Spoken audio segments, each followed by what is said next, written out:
This is Cold Start. There's a lot of good ideas that get put out in the world, but sometimes it's hard to tell which of those ideas are real and tangible and could come to fruition, and which of those ideas are just a scheme or vaporware or somebody spouting what sounds like maybe plausible things in a way that other people believe but could never possibly come to fruition. Yeah, and I think that can be encompassed by this trend that we're experiencing in motorsports, which is private tracks or private club tracks. Now, racetracks in general, ones that we can go and drive on, do track days, racing, club racing, professional racing, usually those are considered as public tracks, which means they're offered for rent. You can go rent them as an organization. You can sell days to people. Now, what we're talking about is this new model that's been becoming a part of the motorsport industry, which is country club tracks. Now, think about a country club golf course. You belong to this club. You get to play on this golf course that is members only. Now, this model is exactly that, except rather than golf courses, you have racetracks. And those racetracks are surrounded by, gorgeous landscape, a nice clubhouse, amenities, restaurants, things of that nature, gorgeous homes and garages, place to store your vehicle. That's the sort of thing that we're talking about. And over the last maybe 5 to 10 years, there's been this huge influx of this happening. And there's even been some interesting news that has come out in recent about some other tracks making a transition to go towards this model. The thing is like this whole club model with motorsports and racetracks, I think the most interesting thing about it is all of the clubs, or most of the clubs, I'm not going to say all, but most of the clubs that exist, they created their own tracks specifically to become clubs. So we're talking about motorsports clubs here, let's be very clear. And we're talking about those which have built using this model where first you have a racetrack because that's the resource we all want. Right, but they're building their own racetrack. It's more that element of they're not taking pre-existing tracks and turning them private. Most of the ones that exist, the predominant ones, we'll go through a list of all those ones, but they create these tracks to then create the club. I think that's what the most interesting thing is. But there's also these cases nowadays where there's other people looking at these clubs being so successful in the motorsport industry, and they're thinking to themselves, why can't I just take that entity, take that asset of the racing facility and create a membership model or create a private entity?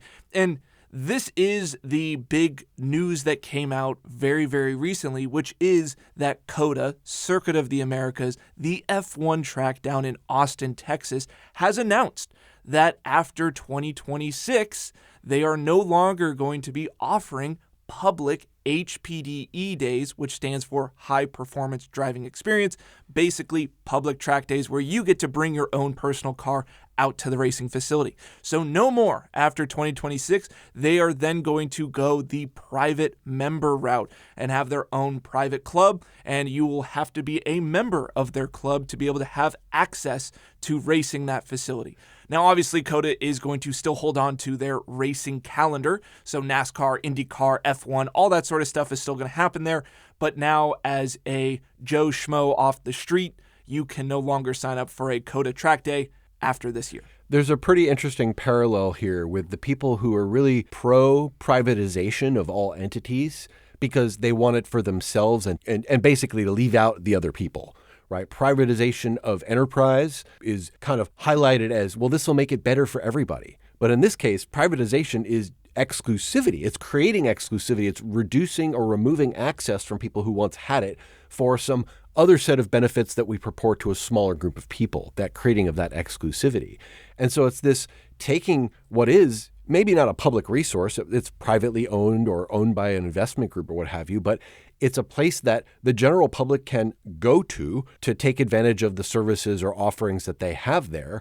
And in this case, that will no longer be the case. If you're somebody who likes to do track days and you want to connect up with a group who's going to rent the racetrack and put on a track event that day, you're no longer going to be able to do that unless that organization or those individuals renting the track are members of the club being created by that racetrack. Right, or like you get invited out by a club. And it's the same thing as like golf courses. I think that's the great analogy here of like thinking about private clubs or private courses. golf makes the most amount of sense. So like you can still get invited out by a member, but that's just drastically going to limit who has access to COTA nowadays. And it's so unfortunate, right? Because I think that in North America, if we talk about racetracks, if you talk about like the marquee track, the bucket list track of like, oh my God, I want to drive that, I think Circuit of the Americas is top of that list. It is the F1 track. Like, why would you not want to go drive an F1 track? And now for any normal person no longer to have access to that, it's kind of unfortunate. Now, COTA days in general have already been really expensive. Like, if you look at doing a track day at COTA comparative to other places, maybe other places are like $200, $300 for the day.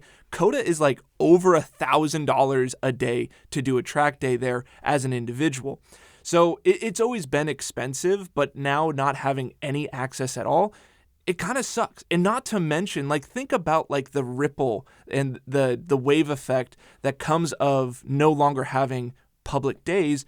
I mean, think about the ecosystem that exists in and around COTA that is no longer going to be able to thrive or survive because it's now going members only. I mean, think about like all of the speed shops or, you know, the track car prep shops that aren't going to have any sort of clientele, because it's like if you live in and around the Austin, Texas area and you were a track day person that went out to COTA, you know, maybe once a month, you can no longer do that now. And it's like whoever was helping to prep your car or sell you tires or any of that sort of stuff, like all of that kind of goes away. So I think when racetracks do this and like they don't understand that like there is an ecosystem that exists around racing and motorsports that can be affected by these decisions. And there will continue to be motorsports events at COTA, right? All of the races that we're used to seeing, those will continue to be there. And those race series similarly rent the racetrack from the organizers and pay the exorbitant fees required to rent the entire racetrack to put on their events. The difference here is that those motorsports organizations have access to an ecosystem of race shops, of suppliers, of support personnel, because they can reach out more broadly than at a single motorsports facility, right? They're traveling around the country to go race in different racetracks. They can wait until they're in the region where all of those businesses are to get their stuff taken care of. Yeah, I mean, they're not going to be like doing things in the local community there in Texas. Right, they bring it with them. Right? They buy their tires from their supplier in North Carolina, and they ship them on a truck out to Texas to go race. Right. What will change there is the local enthusiasts who were going out to COTA for track days were buying tires from the local providers in the Austin area for their cars. Exactly, yeah. And I think that's been a big conversation that a lot of people have been having about this decision of COTA going private, is that it does have a ripple effect into that local community and what they're going to be able to do. Now, I want to dive a little bit deeper into what is this private model and what are some of the key players of private entities or private racetracks that exist, because I think it's important for people to understand that these sort of country club tracks are a lot more prevalent than you may think across America, and their development and groundbreaking and creation of more of these things is still not even slowing down. So I think it's an interesting conversation to talk about just private member tracks in general, because I think it is a very interesting piece of the industry that maybe not a lot of us know about, because not a lot of us can afford to be a part of it. This is for the upper echelon of the wealthy to be able to have their fun little playgrounds across the country. Well, if you look at these projects, it's a lot of new businesses that are taking off to try to serve this group of people. And the first thing I'd ask myself is like, well, what's the model here? What is the intent or the plan for this business to turn this idea into something that's sustainable? And I think in some of the cases I've seen, they're not. They're like a house of cards. They're a way by which we're presenting an idea to a number of people who might be interested in that idea, might be the potential customers of it. And those customers are being asked to give deposits to pay for the initial funding of these projects. And if you ask me, if you look at something like that, there's no way these things can be successful, because all you're doing is raising the money to start. There's no clarity on how these things will be funded once they're up and running. What's a sustaining model beyond that? And there's several projects that are out there that have been proposed that are collecting money exactly like this. Now, let's contrast that from a proper business model, which is one where we say we have investment and interest and capital raised in advance of breaking ground on a racetrack, and a way by which a marketing plan or an outreach plan that is going to allow us to build a business around this idea of a racetrack and a members club that is sustainable, that can continue to exist above and beyond its initial launch. And I think a lot of people hold up as the exemplar of that, the Thermal Club as the model of the country club racetrack that is successful. Since you've spent a fair bit of time at the Thermal Club in part-time working there, what's your take on this? How successful is that business really? What is that model? And is this something that other businesses can emulate or try to copy where they are? Like, what does it take to be able to do this in the first place? Yeah, it's really interesting of like whenever you talk about country club tracks or private membership tracks, everyone talks about, oh yeah, the thermal model. Like that is the kind of the Band-Aid, the Kleenex to this sort of scenario, this sort of situation. And even when I was working here at Sonoma Raceway for a little bit of time, I heard that sort of talk around the office of like, oh yeah, the thermal model. And I was like, what are they talking about? And kind of like had to do my own research. Started working at the Thermal Club not too long after that and got to experience it firsthand of what the Thermal Club is all about. Now, I will say that I think that the Thermal Club is probably the most prominent, if not the most successful club-only, membership-only, private pavement racetracks in the country. I think that they do a phenomenal job. They might have been the first to this sort of model in this industry, which has helped out.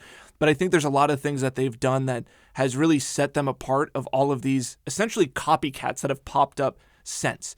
Now, the Thermal Club, I think, is one of the more exclusive, if not the most exclusive, to be able to become a member. There's no outdoor access, like there's no public access to the track.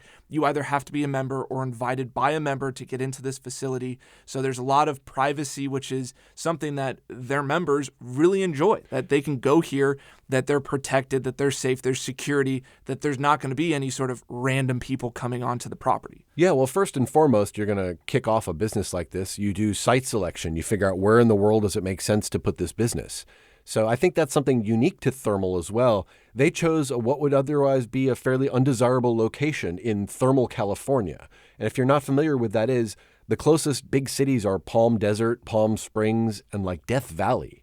So this isn't a place where it's really hospitable to humans without a lot of infrastructure. Right. So yeah, that's the funny thing is like people think about like, oh, where's the Thermal Club? And everyone will always say, oh, Palm Springs, which obviously, if anyone knows that area down in Southern California, there's many other towns in the Palm Springs area or in the Coachella Valley. I mean, I think we've all heard about the Coachella Music Festival. Thermal's pretty close to where they hold that music festival. Now, Thermal, California is a place, right? It does exist as a town. Is there a downtown? No. Is there neighborhoods? Not really. It's kind of in the middle of nowhere. It's mainly filled up by like date palm trees, stuff like that. And it is very much desert. But it is fairly close to La Quinta, California. Now, La Quinta in that Palm Springs area is really well known for their private clubs, their private country clubs, these living communities that have very nice amenities, clubhouses, golf courses, whatever the case is. And so I think that was like a huge benefit to the Thermal Club is creating this maybe groundbreaking business model of a private country club racetrack. It already existed in that kind of community. And even Palm Springs, there's a lot of clubs and gated communities in Palm Springs as well. And so Thermal fit right in. Their biggest thing is their selling point, rather than being like, yeah, we're a country club with, a grade whatever golf course and it's phenomenal and well kept. They're like, we're a country club and we have 3 racetracks. But they still provided all of the same amenities that individuals that lived in that area were accustomed to, of really nice restaurants, really nice spas, a really nice gym, really nice housing. And I think that was another thing that Thermal really leveraged was they wanted to build a community. They wanted to build housing. And that's what a lot of these other clubs are about. It's like if you want to belong to the Madison Club or whatever clubs that exist in La Quinta, you buy a house in the club and then you have your club dues and fees and stuff like that. So Thermal adopted that same model. So I think like the Thermal Club and the Thermal model, their mindset was we are a club and a community first. And the thing that attracts our members to come and be a member at our club is the racetrack. That makes a lot of sense, right? Because golf clubs have that same offering. Like if you want to be a member of Pebble Beach, like is there an organization there that you can become a member of to gain access to their facility and their golf course? Right, exactly. So it was more to be a club, a private club in a community. And then the draw is there's also racetracks there, where I feel like a lot of these other copycats that have then copied quote unquote, the thermal model, they focus on like the track first, and then like the rest of what the amenities are or what the community is going to be second. Where like thermal, I think the mindset was completely different. And I think that's why that thermal's been so successful in what they've created, is because they understand that the ecosystem that surrounds the racetrack is equally, if not more important, to attract these members to be a part of the club. Now, thermal has expanded. They've grown. They've done a phenomenal job. Their racing facility, the fit and finish of everything is unbelievable. Their attention to detail, the whole, mindset of just wanting to create a high-end experience from point A to point B, I think is just unmatched. And I think that's what a lot of people miss, and like just trying to like copy this and be like, okay, we just need to create a really nice racetrack with some really nice buildings and a bunch of rich people are going to show up. And it's like, no, there's a lot more that goes into it than just that. If you build it, they will come. That's the idea in the back of the mind of all the people who are doing that by saying, just make a racetrack and everything else will follow. And there have been a lot of these proposals floating around where, they'll advertise, we have a Herman Tilke group designed racetrack, which should be the first tip off that you're going to get something that's kind of pretty average and just kind of boring for the purposes of racetracks. And then later on, we'll figure out all the rest of this stuff. What thermal seems to have done really well is they first and foremost position this as a real estate play. And if you look at the sort of evolution of racetracks over time, the sense is that we're not getting a lot of new ones. They're not building a lot of new public facility racetracks where people can go and take advantage of those. They're building more country club racetracks, private, exclusive, limited access racetracks, where behind that, there needs to be some way to pay for these things. And the mistake I think a lot of these proposers or founders are making is that the racetrack, while being the resource that people want, needs to be attached to all the rest of those things. And those other things actually need to be the engine that fund these. There have been a lot of racetracks that have gone away over time. Like we've talked about racetracks like in Bridgehampton or in Riverside, or famous old racetracks that don't exist anymore. And almost every single time you talk about that kind of facility, well, what took the place of the old Auto Club Speedway at Fontana or Riverside? Condos, housing. Because land use overall, we've determined that in the different ways that land can be used, residence, housing, commercial development are way more profitable to the owners than other uses of that space. If you think about what a racetrack is, it's a huge amount of trapped real estate that has one purpose effectively and one purpose only that can only be used for it. When it's being used for it, it can't be used for other things. So it limits the potential and the profitability of that real estate for those who own it by leaving it, quote unquote, just a motorsports facility or just a racetrack. So in this case, they're saying like, hey, well, if everything's becoming condos or housing, why don't we just start with that and have that be the primary way by which we fund and build up this complex of capabilities and amenities that people want to take advantage of. In our case, our differentiator is going to be racetrack versus golf course, but it's really easy to see where over time these things might converge. You're creating these all singing, all dancing entertainment complexes, but the underpinning of this is it's exclusive and you have to be a member to be able to use it, and other people are not going to be allowed to do that. Yeah, and I think that the thermal model is realistically the private country club model. And it's the same thing of like, if you want to belong to this club and community, you also need to live there. You need to live within the community. You need a house. And thermal took that same thing where if you want to be a member at thermal, you have to buy a plot of land and build a house. That is a requirement to be a member. And so there is this huge focus on the community aspect there. And they wanted to make thermal like a place that you could bring your family, and your family has stuff to do. There's pools, there's tennis courts, there's a gym, there's all this sorts of other stuff. It's not just the racing tracks. Obviously, that's the main focus. The way that the houses are built is so that you can store a bunch of cars and you can drive your race cars from your house to the racetrack, which is the coolest thing ever. So they just understood that it couldn't just be one thing, that there needed to be this whole ecosystem. And it is 100% exactly like those other country clubs where there's a golf course. And it's like the golf course, same deal. It's like it's a bunch of real estate that's taken up by a golf course. It can only be a golf course. It can only be used as that. And they just took that, basically plucked that out and plucked racetrack into it. So like, it's not necessarily a racing facility. It's just a country club that has racetracks. Now there's other requirements that go into having a racing facility, like safety and stuff like that is a bigger concern than a golf course, right? I mean, things can go wrong big time.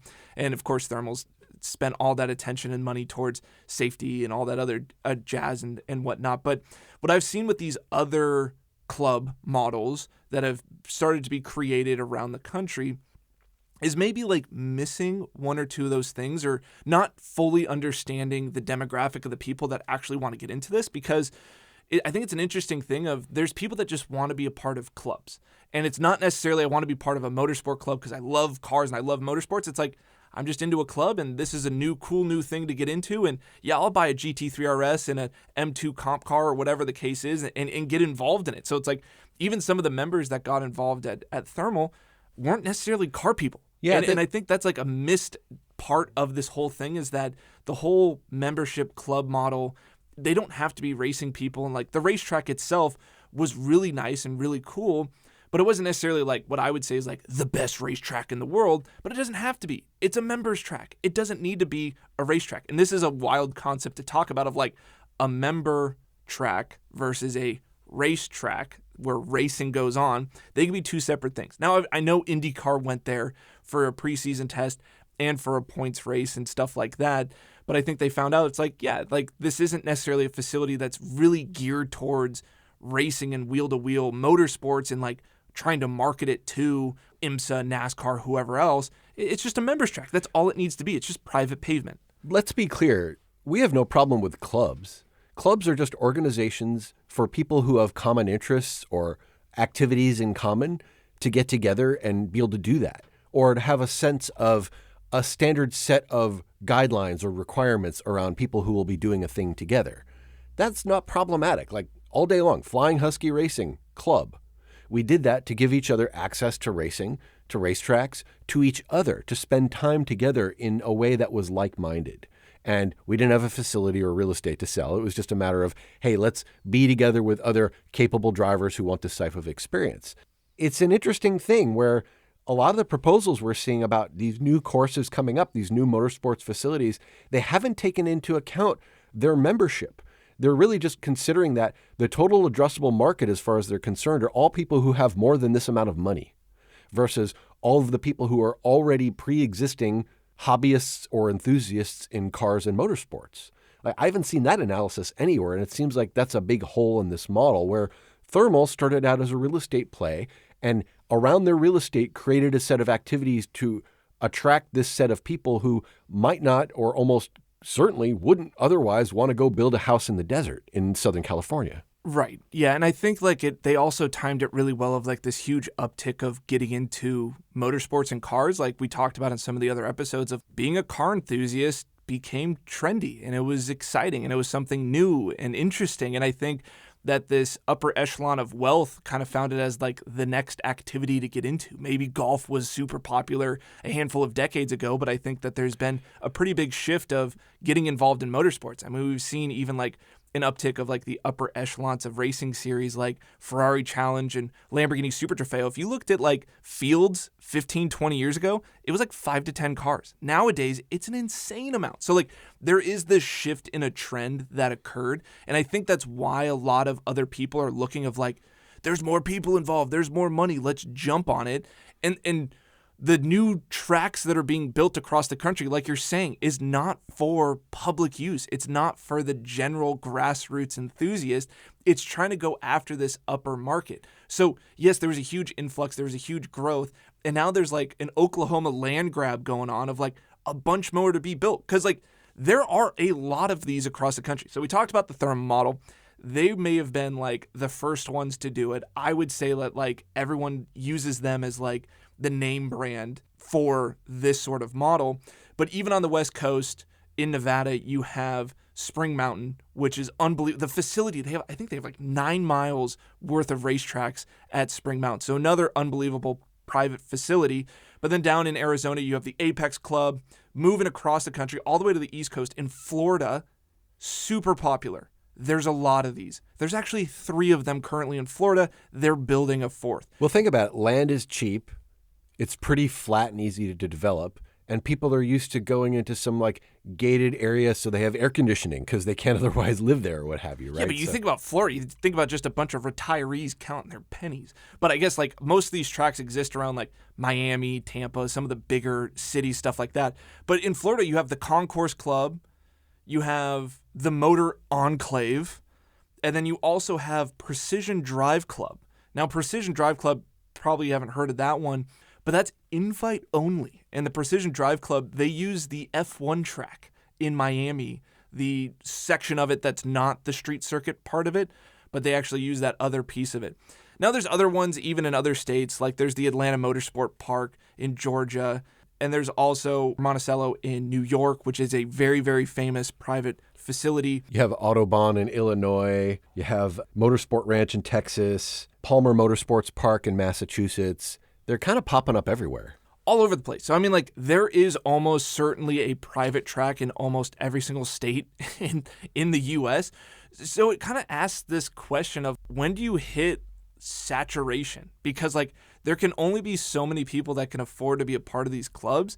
And if there's already one in your state, I don't think there needs to be another one. Like, these individuals are able to travel pretty easily, whether that's private air or yachts or whatever else the case is. Like, they don't necessarily need to be like in their backyard for them to join it. And they're still building more. Like, that's the thing that I think is so crazy is like there's still being so many more that are being created, ground being broke, creating new ones within the last year, still all across the country as well. You have to imagine that the utilization rate of these things is going to be pretty low as there's more of them coming online in more locations. No person is going to need to be a member of all of them. So it's not like you're going to go bounce around from club to club all the time. Like you might be if you have enough money, you might belong to 2 or 3 different clubs, but that's not going to be how you spend all of your time. Right. You think about like the high density of this whole deal. It's like, even if you're super wealthy and you belong to like 7 of these clubs, like you're not going to have enough time in your year to like visit all these places, drive all your cars, whatever it is. Like, I feel like there's this whole like saturation point that you hit. Now, going back to the conversation we had about COTA, because like amongst all this, these clubs that already exist, the clubs that are being created, now COTA, I think, is like the first prime example that I can think of a public racetrack going fully private. And I'm not talking about public tracks offering memberships, because there's those too. Like even VIR, Virginia International Raceway, they have a membership program that you can belong to that gives you access to maybe like 20 private days throughout the year. I'm not talking about those ones, right? This is COTA making a huge change of going from a public racetrack to fully private within this space. Now, I think COTA doing this, I think it does kind of make sense. I think they are going to be pretty successful with it. You have the prestige that you're at the F1 track, the money that's in Austin, Texas. I think that like they are making a pretty good move at this. Now, another example that I want to bring up, because I think COTA, I think that'll work out. But another interesting one that is occurring at the moment is Willow Springs. Now, I'm not saying that Willow Springs is going to go fully private, but I think all of us as enthusiasts have heard the news of Willow Springs being purchased up. They're starting to dump a bunch of money into that facility, and I think that there might be a potential that they could go somewhat private with Willow Springs. And I don't know how successful that one's going to be in comparison to COTA in trying to compete with all these other tracks that exist. What's going to make Willow Springs stand out? Yeah, COTA has an existing motorsports platform, right? There's a bunch of racing that happens at COTA, professional racing, series that consider it a feather in their cap that they can come from other places in the world to go race at COTA. I mean, the World Endurance Championship comes to COTA, right? They're not showing up at some private members track. We know we had IndyCar Thermal, but we could talk about that separately. But I think you're right. The fact that Willow Springs is not a place where you see motorsports happening, professional sports taking place, it doesn't seem like it's ready to start. The location is, first of all, away from a lot of stuff. So at least you have Austin. There's a center of population there. There are other reasons people go to Austin other than this racetrack. Willow Springs is basically frequented by people already in Southern California, but nobody who lives nearby because the track isn't really near anything. Well, it's the closest track, I think, to LA. Like, if you're a car enthusiast in LA and you want to go to a racetrack, Willow Springs is your local track. There's nothing else that's close because Fontana got shut down. Riverside was shut down many, many years ago. Thermal's private. Chuckwalla, which is actually pretty close to Thermal, it's like 45 minutes further into the desert than thermal, that's like your only other option. And like Chuckwalla, I mean, kind of sucks. I mean, it's in the middle of nowhere, has no like amenities. At least Willow Springs, yes, the community is not great around it, but like there's stuff. Yeah, and I guess the other one nearest by, I mean, it's actually further away from there, right? Buttonwillow, which also started as a club track. Ultimately, this comes down to a lifestyle play. The people who are looking for this kind of stuff are looking to espouse a certain kind of lifestyle, have a certain type of feel when they're at a place. And motorsports and racing and cars has crept into that lifestyle play for the people with enough money so that they tick the boxes on they winter and ski in this location and they go play golf in this location and they have their horses in this location where they go, play polo or whatever. And now they have this place where they keep their cars and they go racing or driving on the racetrack. And wouldn't you know it, there's a lot more people who are interested in and active in motorsports these days than there used to be. The fact that you see random people wearing McLaren or Ferrari or Mercedes gear out in the wild, yeah, maybe you'd see those Ferrari people before because they had that lifestyle played down pretty well for a long time. But that's what these things are. There are people affiliating with an activity that they may or may not actually be involved with. I'm sure there's plenty of people who belong to the country club who never play a game of golf, because they're there to be in the environment, to have access to socialize and network with the other members of that group, to feel safe from the rest of the outside world if they're looking for those kind of activities. And in my mind, the last time we saw a big push into things like this, eventually there was a correction and people went away from it. Or even from the business side, if you think about this as developing these lifestyle places where people can go and conduct the kind of business they want to conduct or spend their time the way they want to, I feel like we're going to be left with a bunch of old ghost town shopping malls in 10 or 20 years in the shape of these private racetracks that were birthed and created but not made sustainable, and or there's too many of them for them to all succeed. So then what happens to these things? They're going to go back and ashes to ashes, get redeveloped back into condos?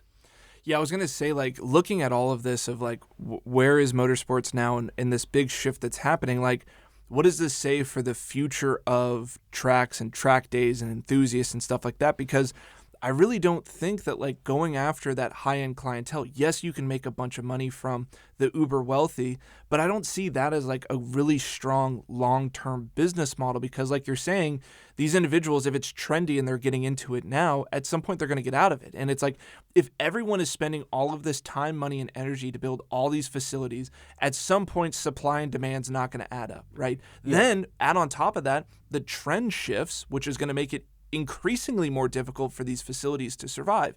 And I would really say that, like, if you want to create something for the long haul, you should go after the grassroots enthusiasts, because at the moment, all of this stuff that's happening is alienating those individuals that are diehards, that want to go. Because yes, there's more tracks being built in America and there's going to be more racetracks across the country, but there's not an increase in availability for the common person to go and do this activity. And I think that's a huge miss here, because the thing is that like the grassroots individual in motorsports is going to find a way to go drive on track. Whether that means they have to eat ramen 5 days a week, they're going to save enough money to go and do a track day, right? We're down to 5. I was on 7. But you know what I'm talking about. Like, the grassroots enthusiast is always going to be a fan and right. always want to be involved in that activity, where, like, I would say the high-end person, the rich guy that's getting into racing, motorsports, track days, club model, whatever the case is, he might only be interested in that activity for maybe a 3 to 5 year span and then be like, bored with it. I'm going to sell all my cars. I'm done. Moving on to the next thing. You just don't know. The volatility of going after the high-end demographic within motorsports, I don't think is worth the trade-off, because, and especially if you build your business model that is fully leveraged on that person, and that person decides to leave, you're left with nothing. And I think you're right of like, at the end of the day, the grassroots enthusiast is going to win. Like, I think any grassroots enthusiast or track day driver that's concerned of like, hey, CODA's going away, it's going to be a membership-only model. Here's the deal. Hold tight. Don't lose your passion for this activity and for motorsports, because in the long run, we're going to win, because all of those private tracks that are sold to the uber rich and whatever, at some point they're going to fail. And I think they're going to turn back into public tracks. I mean, like, the pavement's going to exist. If someone has, the dollar amount to just repurchase that facility and then open it up to the public, I think that there could be a potential success at the end of the day, because going back to your golf course analogy, if there was a private golf course and at some point they like lost membership or lost money or whatever, and some person was like, hey, let's just open this up to the public and try to make it survive. Now you got a public golf course. And all the members leave. Yeah, which they wanted to leave anyway. Without being sour grapes about all this stuff, right? By trying to say like, well, if only we had enough money, we could be a member of all these things, and it wouldn't be a big deal. I wouldn't want to be. And there's something that we have to say here, and it doesn't come from like, oh, well, we wish we could be and we can't, so we have bad feelings about it. There's an elephant in the room. Are any of these racetracks any good? And what I mean is, are they a place that somebody who is a professional motorsports driver or an enthusiast would actually seek to go drive? Do they say, wow, that racetrack layout is so good. I know I have the option to go drive Eau Rouge at Spa this weekend. I'd rather go to J Random Private Motorsports Ranch, and I'm going to have a better experience driving my car at that place than the other. I don't think that's going to happen. And I think by and large, and maybe you can tell us from your experience having spent all this time at Thermal, is the racetrack at Thermal as good as COTA? As good at other places that we've talked about on this show as being worthwhile racetracks that we would go travel to go see? I think the short answer is it doesn't matter, because and once again, these models for these country club racetracks, they're designed for members, not racers. These are people that want to be part of the country club vibe, the community vibe. Like they themselves are not racing professionally. There are some members in Thermal that do go race professionally, but it's a smaller percentage. These are people that just have nice cars that want somewhere that they're not going to get in trouble, that they can floor it, they can turn them really aggressively. If they want to drift them, they can, and they're not going to get yelled at. So by and large, I would say for all of these member tracks, it kind of doesn't matter. Like they could be absolute shit, and just because people are able to floor their brand new GT3 RS, they're like, this is awesome. I can't do this on the 101 freeway. That's the short answer. It's true, but like I don't hear grassroots motorsports people clamoring like, oh man, I wish I could get access to Thermal. If only I could drive at Thermal, that'd be amazing. I don't hear that from anybody. I think that there is a little bit of that, but it's more the exclusivity aspect of it, of like, oh, because I can't go there, or because people can't go there by and large, I want to go there. Or because I want an exclusive experience of being one of only 8 people on the racetrack, because when I go to the racetrack, it's through an event and there's like 80 people out there. And so I think there's some of that desire, but I have yet to hear anybody call out the features of the racetracks in these facilities as being exceptional. Right. What I hear a lot about is they're designed in that way that we talk about, which is sort of sterile and addressing a group of people who are maybe not like the track day enthusiasts. The features of the racetrack that they're interested in, the nature of those places is just different. So they create this sort of like design by committee. We couldn't decide whether we wanted beige or gray, so we went with grayish because that was like the design by committee answer. And these racetracks, if you look at the layouts alone, I mean, I haven't driven them all, so I'm telling you from looking at a picture. But looking at the layouts, they're kind of boring. Yeah, and once again, I'll go back to like, I think for you, I think it's kind of like you've developed a taste for racetracks that are really good. And that sort of taste, I don't think exists in 90% of people that drive on track. So I think it's more that for the both of us, we've driven very famous, very historical, very, upper echelon of racetracks, race facilities. And so for us, we're like, yeah, if it doesn't have that kind of like vibe, we're not really about it. I feel like most people they don't know the difference. And I think for the Thermal Club member, they don't know the difference if Thermal is a good racetrack or not. Absolutely. And most of the people that go there, they're like, this is just a phenomenal experience. So I'll give you my actual opinion on Thermal because I feel like I went around the bush of trying to answer this question. Driving at Thermal is an unbelievable experience. Now, is it because the track itself is phenomenal, breathtaking, has these like really unique features? No, that's not the point of it. When I drove Thermal for the first time, and I got to drive it a bunch, and it was fun every single time. One of the pieces is they have 3 separate tracks. Each track is color coordinated. There's the red track, the blue track, and the green track. So when you transition from one track to the other, all of the curbing and the barriers change color. Kind of cool. Very like Mario Kart. I thought it was cool. I thought it was like, okay, this is really neat. There's like, that fit and finish is really, really nice. Now, the other experience of like having the big walls surrounding the track and all of the housing that is right there on trackside, it's a really, really cool visual and it's awesome. Now, the other thing about not only just driving on track, but then coming off track and the whole experience of driving a car there, the service is 10 out of 10, right? You pull into pit lane, there's individuals checking over your car for you. You can grab, water, drink, snacks. They're, right next to pit lane. You're hanging out trackside, music's going on. Like, it's a vibe. It's really cool. It's like the coolest track day you've ever done. But once again, I didn't say that the track itself is like, oh my God, there's this one corner at Thermal that's just unbelievable. And if you nail it right, it makes you feel really good. I'm still waiting to hear that part, right? I want to hear, like, if you have brown field where you can build any racetrack you want, any design of a racetrack, what could we accomplish? What can the human mind conceive of with a blank sheet of paper, and we can do this from scratch? And inevitably, we wind up with these, like, really lukewarm, kind of boring looking places to drive. I get it. The experience, the fit and finish, the sort of kid gloves around the experience are really nice. You'll feel really good and you'll feel like it's a polished experience. But then you get in your car and drive on the track, and now forget whether there are nice bathrooms or not, or a restaurant or not. You're out driving on the track, which is why we do all this stuff in the first place, unless you're there because you want this overall experience more than you want to drive your car on a racetrack. Now, the track itself, okay, get into the track itself very directly. I think it's a great members track in the sense of, if I was in a street car, it's a little quirky. Like, there's things that, like, even as a experienced driver, there's certain corners that are in a sense awkward, but it forces you to try to like find things, or it challenges you, and you can continually work on a single corner, multiple lines, trying to find the perfect little deal. And then if you're a novice driver, it's kind of straightforward. Like, Thermal is a place that's easy to be quick, hard to be fast. And so in the sense of like driver development, it's good for like street car stuff.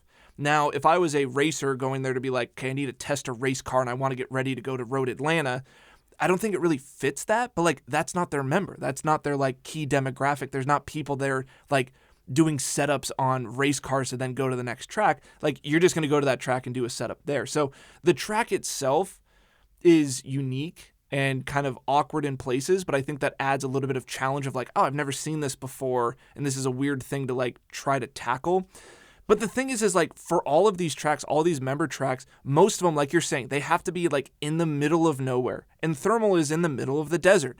And it's like, okay, the desert is usually not like geographically like have a lot of topography to it or like elevation change.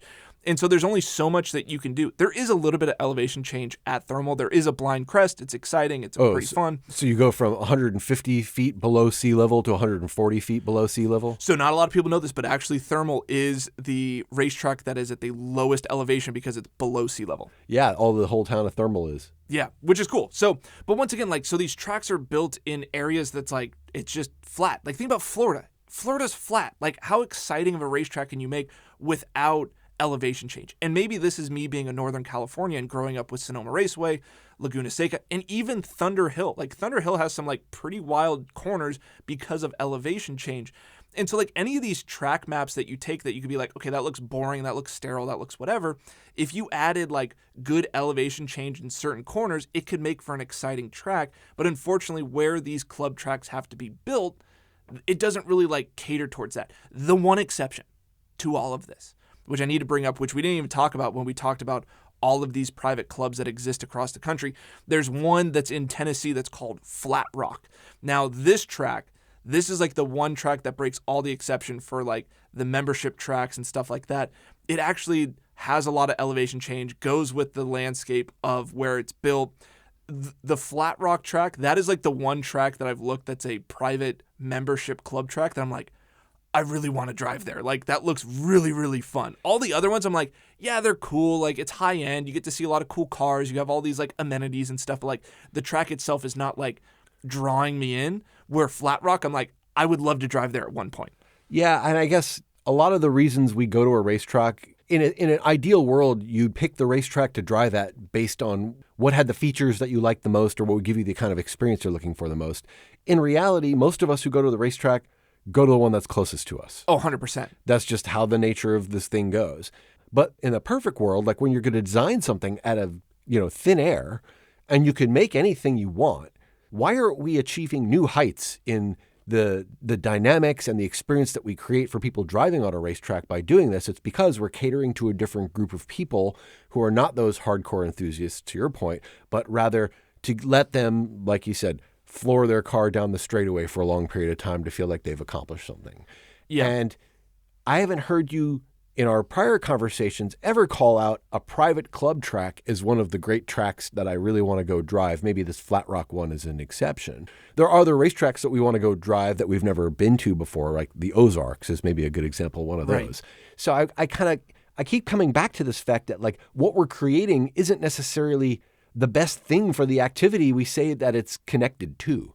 If you're going to build a theme park, it should be a fun theme park with new and exciting rides that people want to get on and people are into the theme. But if you build like kind of a halfway into that kind of one, or, the experience itself isn't that exciting, people aren't going to show up, even if you make it otherwise, dressed up really nice. Yeah, and I think this is getting into another conversation of like what makes racetracks good, because in this conversation, I would argue that like all of the great racetracks that I can think of in America, and if not in Europe as well, are tracks that weren't necessarily designed in the sense of like, we have a blank landscape. What would you want to create? They've all been created to just like, hey, we have this land. How can we build something that kind of goes with the land? Think about Sonoma Raceway, right? Right. It's built into a hillside, essentially, right? We have a big Cougar Mountain. So we have Cougar Mountain, which is like basically the backdrop, and it's falling off that. So you're basically kind of climbing up like the foothills of that little mountain. It's not a real mountain. It's like a little mountain. It's like a hill. But anyway, but the fun thing about Sonoma Raceway, what makes Sonoma Raceway such a phenomenal track is the topography, is the elevation change, and it's just a road that goes up and down the hills. It's not necessarily we have this blank canvas and what can we create? It's like it's just built into this area of the land. Laguna Seca, the exact same thing, right? They didn't think, how can we create the corkscrew? They're just like, hey, there's this hill right here. Let's go down the hill. Like there wasn't as much foresight. I think maybe it's like analysis paralysis of like all the great tracks. Think about Eau Rouge. Do you think that they built that mountain or that mound? No, they're like, hey, there's a hill. We need to go up the hill. Or it's like, it was just a country road that they're like, yeah, we need to go up that country road. Le Mans, the 24 Hours of Le Mans. What is that? Oh, it's just all the roadways that exist in this one part in France. Like, there wasn't a thought process behind it. They're like, hey, here's these roads. They actually turned out pretty cool. Let's like drive on those roads. Road Atlanta. Do you think that like at Road Atlanta, they're like, hey, we need to build all these mountains? They're like, no, here's this like valley. Let's go down the valley kind of in these S-turns and back up the hill and this, that, the other. Sure enough. All of the topography was natural. And so I think that's the biggest thing of why racetracks today suck is because, one, you can't build a racetrack anywhere. So you're kind of like pushed off to these distant areas, which from a geographical standpoint are not very interesting. And it's like you can't really make an interesting track, Sebring, if it's flat, right? Like it's the interesting part about Sebring, like we talked about, is the shitty pavement. From a topographical point, there's nothing there that's significant. So this is a really long tangent of saying that like what makes racetracks really cool is like they're old. Like it was the old style of just kind of like there's road. And the economics have changed. I mean, that's something you have to admit here because, yeah, we would just put a road down wherever and eventually we'll figure out if we need to develop around this because people want to live here and they'll turn down the racetrack and they'll turn up condos, right? In this case, we're not using just the natural environment around us. We're having to push these things out to places where it could work economically. Cheap land is just another way to say it. I keep going back to that shopping mall thing. We're creating this artificial thing in an artificial place in an artificial way for artificial people. And how long does that last? Well, that's just it. I think there's an expiration date to it. I don't know when like the music stops. I think those that have like established themselves as like something significant or different are going to stick around. But all these like cookie cutter copy paste places, it's like, yeah, I don't see how they like stay functioning and have good cash flow for that long if like at some point the music stops. That's just it. The ones that'll stick around are the ones making money. Because if Right. they don't make money, they won't stick around. That's just the nature of this. These are businesses. Right. And sure, there's passion projects and people might develop a thing. Like there's the guy who built the racetrack in his front yard in whatever, in New Zealand or wherever the heck it was, right? In the Middle East, there's this kind of stuff. But at the end of it, like, this is a trend. This is a fad.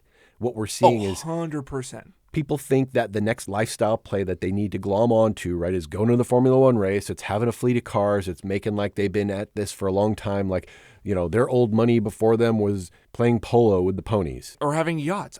Like horses, I think, is a great example. Like, you used to have a bunch of horses and you go to the races and whatever, and it's like now it's the trendy thing is to have a car collection, and you have this massive warehouse. And like, if you're going to have a massive warehouse of a car collection, what's cooler than that? Having it at a racetrack.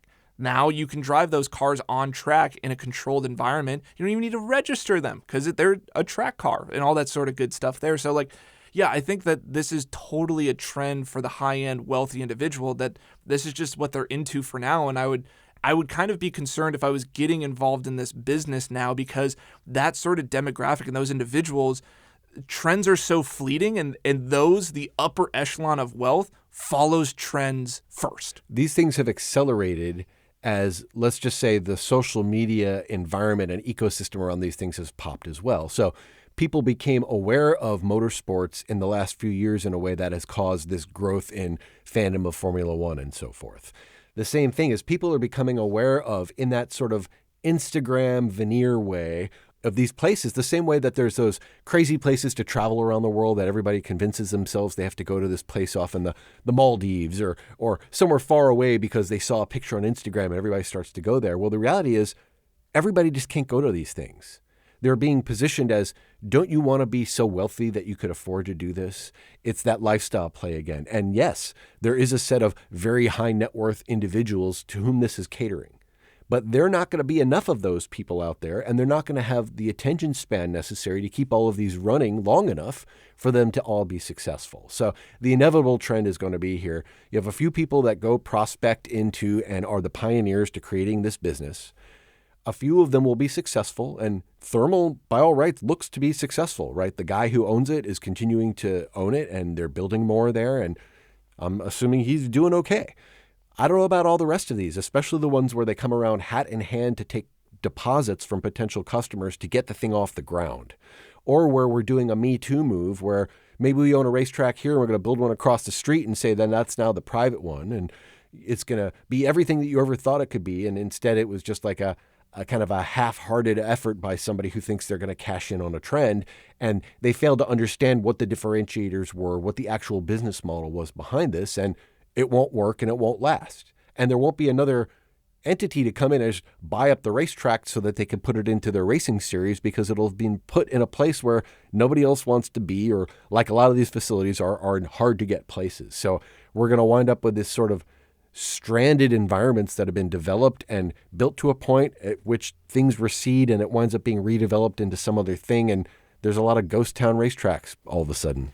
Yeah, I really hope that this like huge surge in growth doesn't end up in just complete and total collapse. Like, I think that would be terrible. And for all of us that love to go to the track and might not be individuals that can afford to be members of these high-end clubs, but can afford enough to go to a handful of track days a year, I really hope that there's still going to be an avenue for that. And if I was the owner of a track, if I was king for a day, I would definitely, in this moment, not be tempted by this high-end clientele and this get-rich-quick scheme of becoming private and getting memberships and stuff like that.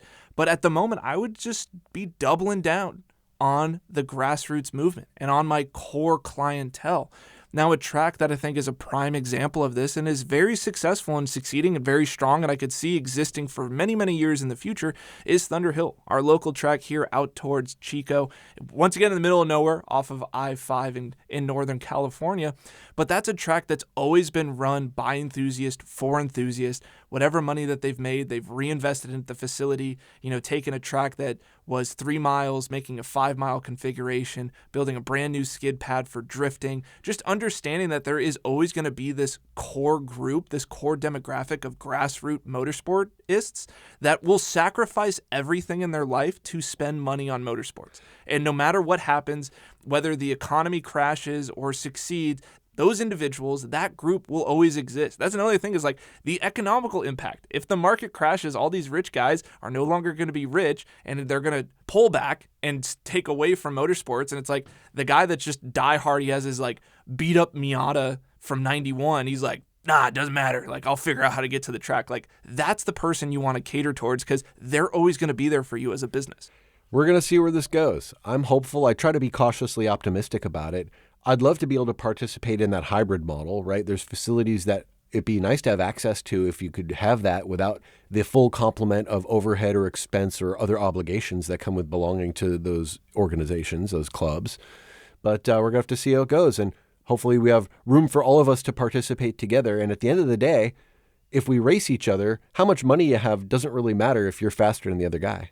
Right. And I mean, I think at the end of the day, go support your local track, whether that's a circle track or a road course or whatever. I mean, you can't complain about all this stuff going away if you're not going out there and spending money with them. So make sure to, whatever your local track is, make sure that they stay in business and they don't turn into the private country club model. Just go drive.